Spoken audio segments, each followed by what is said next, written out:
Orang-orang yang dipilih oleh Allah untuk menerima warisan Al-Quran. Tetapi orang-orang yang diwariskan Al-Quran oleh Allah ini tipenya ada 3 cara menerima Al-Quran. Faminhum, kata Allah, di antara mereka, minhum, min di situ harfu jar'in ditabai, huruf jar yang menunjukkan sebagian. Sebagian dari mereka yang mana? Orang-orang yang dipilih oleh Allah dari kalangan hambanya itu, ada yang menerimanya bersikap zalimul li nafsi, menzalimi dirinya. Apa zalim, Pak? Menganiaya. Apa lawanan zalim? Halo? Apa lawanan zalim? Kok diam? Dijawab aja, kalau salah juga nggak apa-apa. Yang menzalimi tadi betul. Apa lawanan zalim? Biar lebih jelas. Lawanan zalim adalah adil. Apa arti adil? Menempatkan sesuatu sesuai atau pada tempatnya. Itu namanya adil. Ini topiah nih. Ini peci. Ditaruh di kepala, dipakai, ini namanya adil. Coba kalau ini peci taruh di kaki, dengkul. Ini namanya apa? Zolim.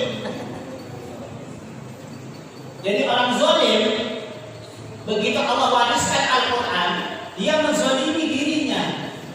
Dia tidak mengamalkan Al-Quran, tidak mempelajari Al-Quran. Tadi itu yang 6 kewajiban itu dia tinggalkan. Itu namanya orang zalim. Padahal sudah diwariskan oleh Allah Al-Quran, tapi sikap mereka tidak mau mempelajari Al-Quran, tidak mau membaca Al-Quran, tidak mau mengamalkan Al-Quran.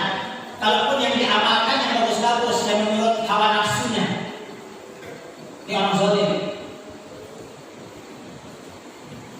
Kalau bicara tentang pahala dosa, zalim ini dosanya lebih banyak, lebih berat. Orang yang timbangan keburukannya lebih berat di mana? Neraka. Ya, di neraka. Paman sakulat mawazinu apa? Fahuwa fi 'ishatir radiyah wa man khaffat mawazinu fa ummuhu hawiyah wa ma adraka ma hiya narul hamiyah. Orang yang timbangan amal kebaikannya lebih ringan dari keburukannya, maka tempatnya di neraka hawiyah, neraka yang sangat panas. Orang-orang yang zalim, kata Allah, ya, dirikan oleh kalian sholat 5 waktu. Jadi kadang-kadang sholat, kadang tidak. Maghrib sholat, isya sholat, subuh lewat, siang masih lebih. Lewat. Kalau kesiangan nggak dengar azan, padahal azannya kencang. Allahu Akbar, Allahu Akbar, azan nggak kedengeran. Tidur, begitu bangun jam 8. Sholat nggak? Sholat. Ambil air itu sholat 2 rakaat sholat subuh. Boleh nggak? Boleh. Gitu. Jangan belum matahari dong. Terus nggak sholat, salah. Sholat walaupun ada asalkan tadi tidak mendengarkan azan. Kecuali kalau tadi udah as-sholatu khairun minan naum. Bangun bukannya untuk sholat, tapi ambil selimut dibenerin. Bangun deh jam 7 nongol matahari. Nah dosa, tapi tetap sholat. kelompok pertama Bapak Ibu. Insya Allah ini jamaah Musalla Al-Qabrul. Nah, tidak dalam kelompok ini Insya Allah. Ya, karena ini orang-orang zalim ini. Orang-orang yang meninggalkan kewajibannya, yang melanggar aturan-aturan Allah pada ini. Kelompok yang kedua kata Allah, wa minhum muqtasid. Muqtasid itu yang pertengahan. Ya. Salatnya jangan tapi maksiat. Rajin sholat rajin, tapi main HP-nya jangan juga. Ya. Ini orang mutaksir nih. Nanti antara kalau bicara dosa pahala tadi imbang antara dosa dan pahala. Kira-kira kemana ya?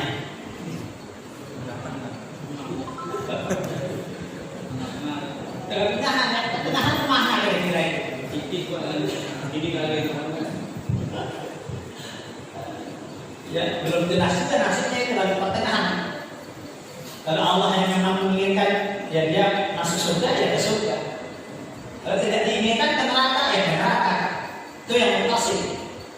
Ya, dosa dan pahala juga. Kadang dia baca Quran, kadang dia tinggalin, enggak dia baca Al-Quran dan pelajari Al-Quran. Itu mutasid. Kemudian yang ketiga, golongan yang ketiga dari orang-orang yang diwariskan Al-Quran oleh Allah dari hamba-hambanya yang terpilih itu adalah wa minhum sabiqun bil khairati bismillah. Mudah-mudahan kita ada di sini. Ya, kelompok ini adalah mereka-mereka yang senantiasa sabiq, selalu terdepan dalam kebaikan. Ya. Dalam hal-hal kebaikan, kebajikan yang ma'ruf dia selalu paling depan. Enggak pernah mau nomor 2. Ya. DKM mengumumkan, ayo kita kerja bakti, bersihkan musala, dia paling depan. Sholat yang pernah bisa kedua, selalu bisa pertama. Itu saat dikumbil khairat. Ya. Kita butuh dana 2M. Wah, dia yang pertama kali bawa, nggak mau ketinggalan. Ya, selalu menjadi penggerak kebaikan, pelopor kebaikan. Ini yang disebut dengan sabiqun bil khairat ini bismillah. Mesti kita ada di sini. Orang-orang yang menunaikan kewajiban-kewajibannya kepada Al-Quran yang tadi mengimani, membaca, menghafal, mentadaburi, lalu kemudian mengamalkan dan mendakwahkan Al-Quran, itu dia laksanakan dalam kehidupannya. Ini namanya sabiqun bil khairat. Mau nggak di sini Bapak Ibu? Mau ya? Begitu disuruh menghafal Quran, balapan, dulu-duluan. Pertemuan kita yang lalu, one day one ayat, satu hari satu ayat. Kalau dari bulan kemarin ke sekarang berapa hari? 30 hari. Harusnya 30 ayat. Semua tes nih. 30 ayat tuh. Surah An-Naba 30 ayat, satu lembar. Ya. Kalau satu ayat satu hari itu tadi. Ya. Kalau istiqomah bagus. Selesai kapan kalau satu hari satu ayat? Masih ada yang ingat? 18 tahun. 18 tahun kalau satu hari satu ayat. Ya. Kalau satu halaman satu hari berapa selesainya? 2 tahun. Kalau satu lembar 2 halaman berapa selesainya? Setahun. Mau yang setahun? Ayo hafalin 2 halaman sehari. Bisa. Males doang. Itu dia cobaannya. Malas. Godaan di situ. Kenapa sih gampang? Ya. Nah ini sebagai mukadimah saya sampaikan ayat Allah dari surah Fatir. Ayat surah Fatir itu surah yang ke-35. Ayat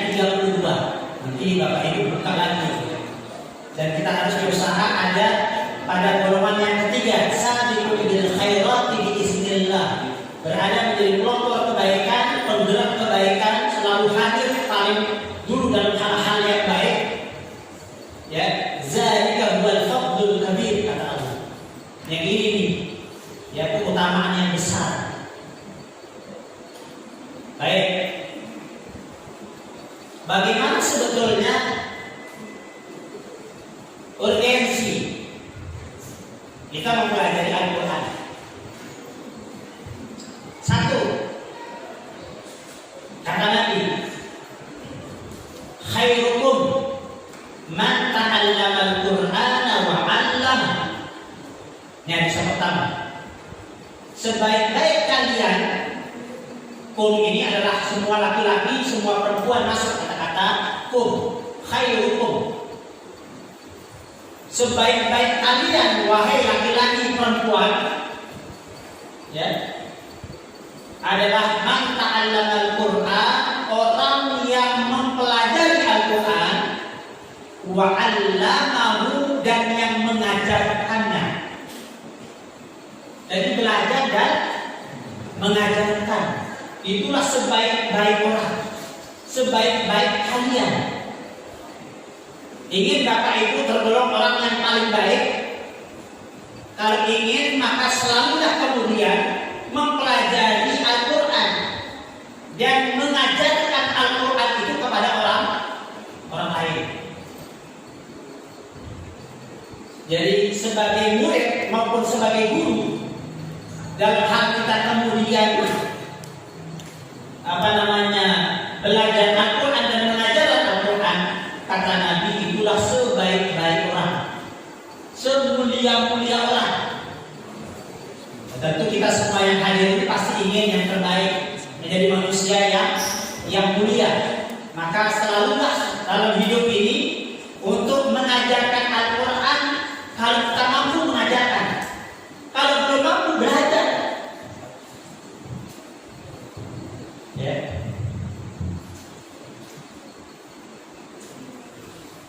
Yang sudah selesai Iqra',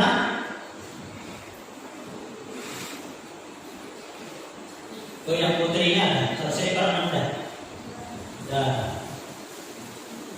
udah khatam Quran. Oh udah, belum.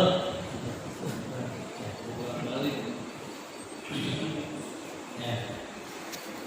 Sebetulnya saya sih yakin kalau jamaah musalla al-mabrur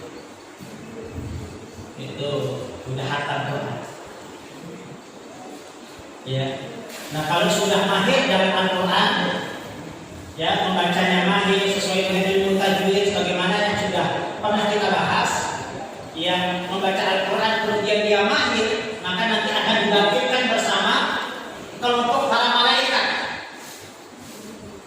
Tapi kalau masih terbatas-batas, ya, belajar terus Al-Quran, tidak ada ruginya. Justru kita termasuk orang yang paling mulia kalau kita kemudian belajar Al-Quran maupun mengajarkan Al-Quran. Di hadis yang lain Rasulullah katakan, khairun nas anfa'uhum linnas. Sebaik-baik manusia adalah orang yang paling banyak memberikan manfaat kepada orang lain. Ya. Sebaik-baik manusia adalah manusia yang paling banyak memberi manfaat kepada orang lain. Di antara kita yang hadir ini, siapa yang paling baik? Maka yang paling banyak memberikan manfaat pada hari ini kepada orang lain, bukan pada dirinya.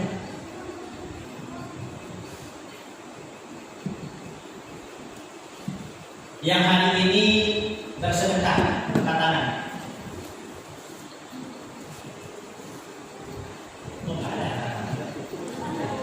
Yang hari ini bersedekah. Yang hari ini baca Al-Quran 1 juz.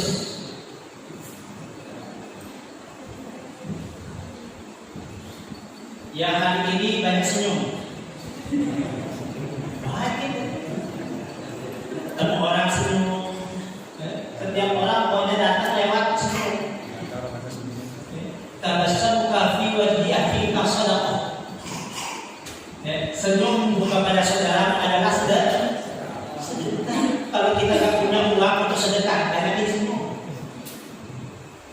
juga jangan asal senyum. Ada orang senyum, nggak ada orang senyum juga.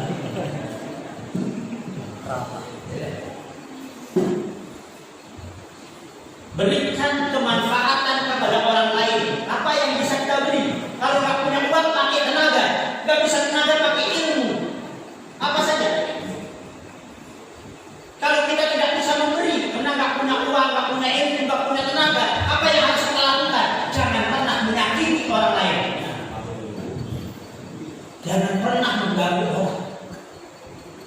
Ini kadang-kadang nggak punya ilmu, nggak punya uang, nggak punya tenaga, terbaring di rumah sakit, terbaring di rumahnya lagi dirawat karena sakit. Tapi sekali ngomong, satu RT sakit hati. Jangan. Jadilah manusia yang paling banyak memberikan manfaat kepada orang. Karena itulah orang yang paling mulia. Karena manusia yang paling baik adalah mereka yang paling banyak memberikan manfaat kepada orang lain. Itu ukurannya. Ada dialog antara Nabi Musa dengan Allah. Apa kata Nabi Musa, ya Allah, saya sudah banyak amalnya. Kira-kira amalku yang mana yang membuatmu bangga? Apa salatku ya Allah? Kata Allah, tidak. Apakah puasaku ya Allah? Tidak. Apakah khatam Quran dalam setiap hari 1 juz? Tidak. Lalu apa amalan yang membuatmu bangga dengan diriku? Apa kata Allah? Sedekah. Kenapa tidak bangga Allah karena sholat? Sholat itu buat diri kita. Ya. Sholat musuh kita akan menjadikan diri kita terhalang dari perbuatan keji dan mungkar. Aqimis sholat, inna sholata tanha 'anil fahsya'i wal munkar. Kebaikannya kepada siapa? Diri. Allah enggak bangga. Puasa. Kenapa Allah tidak bangga dengan puasa kita? Kebaikan untuk diri sendiri. Sumu tashiu kata Nabi. Berpuasalah kalian akan sehat. Siapa yang sehat? Orang lain atau diri kita? Diri kita. Allah enggak bangga. Lalu yang membuat bangga Allah apa tadi? Sedekah. Kenapa sedekah? Karena kebaikan yang untuk orang lain. Tapi ingat, kebaikan untuk orang lain itu akan kembali kepada diri kita lebih banyak. Itulah sedekah. Ya.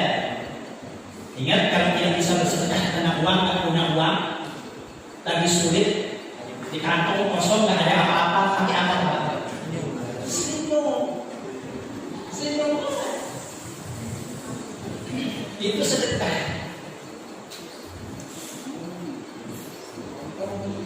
Di hadis yang lain, Nabi mengatakan, khairukum man qala umruhu wa hasuna amaluhu. Sebaik-baik kalian adalah orang yang berikan umur panjang dan baik perbuatannya. Umurnya panjang, perbuatannya baik. Ini kan kita berada sekarang di penghujung tahun miladi 2020, sebentar lagi masuk 2021. Orang yang paling baik di antara kalian, kata Nabi, adalah orang yang diberikan umur panjang dan disertai dengan amal yang baik. Coba yang paling terasa paling tua di sini siapa? Oh, yang angkat-angkat kayaknya masih muda. Pak Yudi, Pak, katanya udah putih. Paling baik yang paling umurnya panjang, lama, tetapi kemudian umurnya digunakan dalam kebaikan. Itulah orang yang paling baik. Tetapi apa kata Nabi? Wasyarrukum, dan orang yang paling jahat di antara kalian man qala umruhu wa su'a amali. Orang yang diberikan umur panjang tetapi kemudian banyak keburukannya. Kasih umur 60 masih aja tuh doyan judi. Kasih 70 masih aja doyan khamar. Enggak pernah ke musala. Orang seburuk-buruk manusia kayak begini. Dikasih umur panjang oleh Allah, umurnya digunakan untuk kemaksiatan. Nauzubillah. Ya. Nah, oleh karena itu kita harus hadir di umur usia, ya, dengan kebaikan. Nah ini organisasi mempelajari Al-Quran tergolong manusia yang paling baik, paling mulia, ya. Maka jadilah diri kita ini menjadi murid atau sebagai guru, yaitu untuk belajar Al-Quran. Ini hadis yang pertama. Hadis yang kedua, dan ini merupakan hadis kursi, ya. Rasulullah SAW bersabda, Allah berfirman, apa kata Allah? Man sawalahu qira'atul Qur'an an zikri wa mas'alati. Siapa saja orang yang disibukkan oleh membaca Al-Quran sehingga dia lupa untuk berzikir dan meminta berdoa padaku. Saking sibuknya dengan membaca Al-Quran, setiap waktu dia doa, baca doa terus, ya, lupa dengan zikir, lupa dengan doa. Apa kata Allah? Aqaituhu afdalus sawabis sa'in. Aku akan berikan dia siapa? Yang membaca, yang sibuk membaca Al-Quran sampai dia lupa zikir, sampai dia lupa berdoa kepada Allah. Saya akan balas dengan sebaik-baik pemberian dari orang yang meminta kepadaku. Tuh, keutamaan kita membaca Al-Quran. Enggak minta saja, Allah akan berikan yang terbaik. Ya. Allah pastikan untuk memberikan sesuatu pada diri kita yang terbaik pada saat itu. Apa yang terbaik? Ya apa yang kita butuhkan. Allah akan penuhi kalau kemudian kita disibukkan oleh membaca Al-Quran. Ya. Ayo nggak usah tawadhu, angkat tangan yang hari ini baca Quran 5 juz. Ada 4 juz, 3 juz satu hari, 2 juz, ada 1 juz. Tawadhu sini. Kalau mau katakan dia, masa 1 juz juga enggak?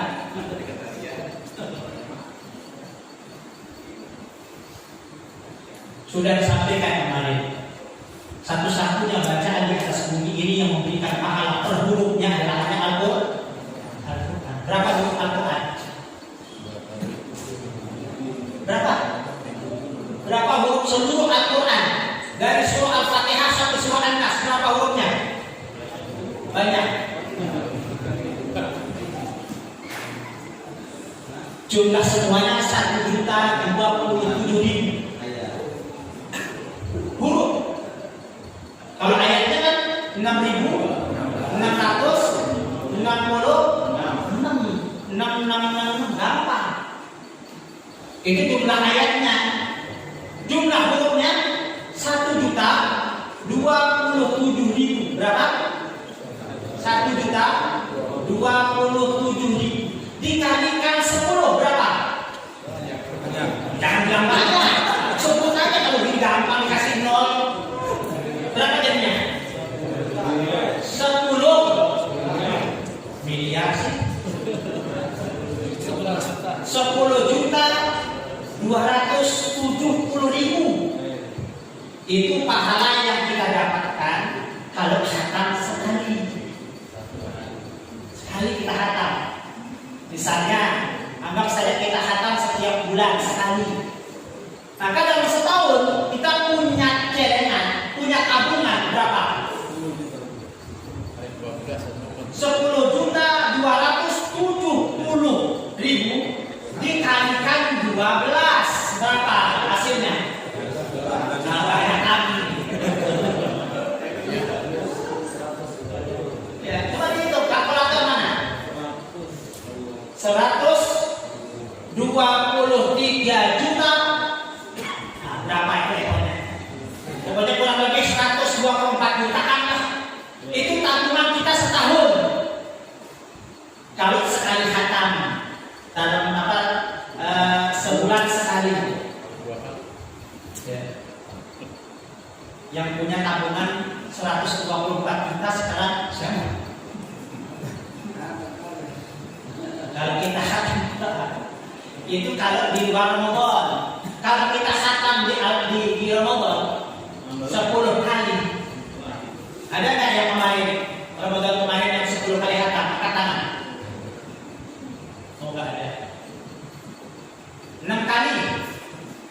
Nggak ada juga. Mau berapa kali sih? Kalau ditanya itu nggak ada yang jawab.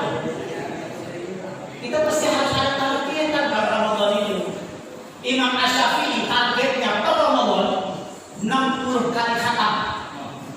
Itu Imam Syafi'i. Setiap Ramadan beliau khatam 60 kali. Artinya apa? Sehari 2 kali khatam. Kita 1 bulan 2 kali ada 10. Subhanallah. Kalau dalam Ramadan 1 bukan lagi 10 kebaikan, tapi 1 Allah akan berikan minimal 700. Jadi kalau 1.027.000 huruf dikalikan 700, itu berapa hasilnya? 7 M lebih sekali khatam. Ya, kalau 10 kali khatam dikalikan 70 M. Itu tabungan kita kalau di Ramadan. Apa-apa khatam 10 kali. Nggak ada ruginya, Pak. Nah, kembali ke hadis tadi, ke hadis qudsi tadi, orang yang disibukkan oleh Al-Quran, dia tidak baca yang lain. Ya, nggak perlulah baca-baca yang nama komik, apa itu nggak penting. Banyakin baca Quran aja. Ya, karena Al-Quran ini kalau kita sibuk saja, kita sampai-sampai tidak sempat berdoa mohon apa misalnya sama Allah. Ini bapak-bapak ibu kalau berdoa minta apa sih? Rezeki apa lagi? Hah?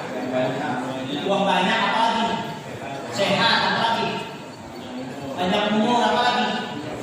Ya Allah, doanya begitu aja ya. Apa kata Nabi coba? Idza sa'altumullah fas'alu al-firdaus. Itu kata Nabi. Kalau kalian berdoa, mintalah surga Firdaus. Pernah minta doa surga Firdaus?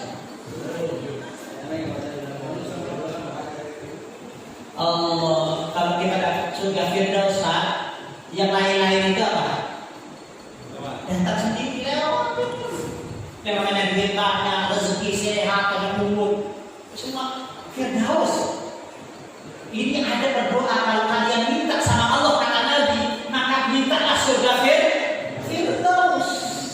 Itu. Ya. Dan kalau minta itu jangan terlalu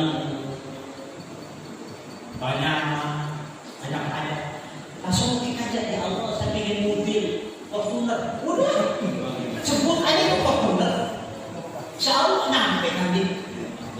Ya, nanti. Minta aja, mau mobil apa? Minta. Allah punya semua kok. Jangan takut minta sama Allah. Justru semakin kita banyak minta sama Allah, semakin senang Allah. Beda dengan makhluk. Kalau kita manusia ini semakin sering diminta, dia sekali datang saya senyum, 2 kali datang masih, tapi udah senyumnya udah mulai rapat.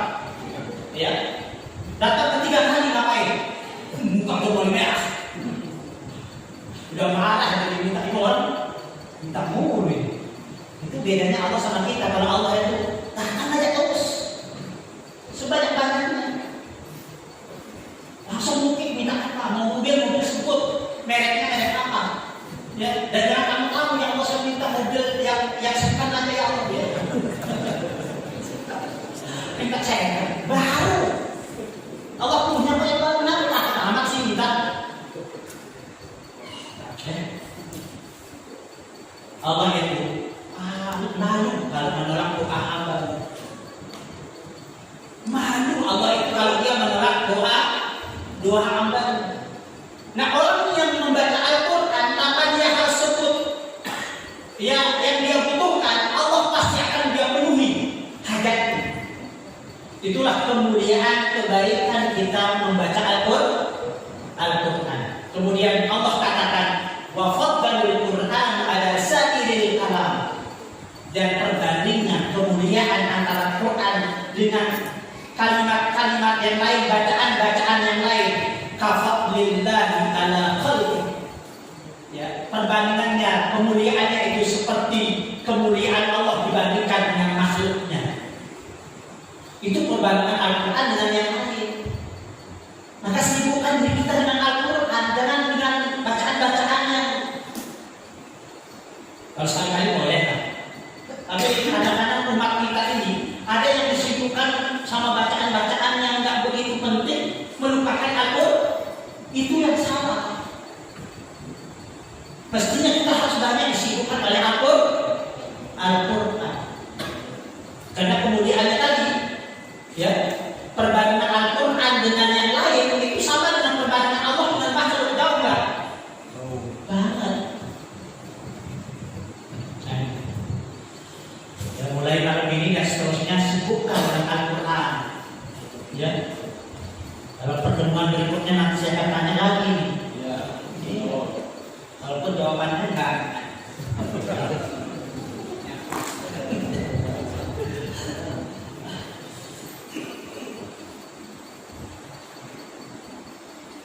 Perlu ada diskusi kan? Ini masih ada beberapa hadis yang ingin saya sampaikan. Tapi silakan Bapak bisa kalau mau bertanya, diskusi. Karena waktu kita sangat singkat. Ada yang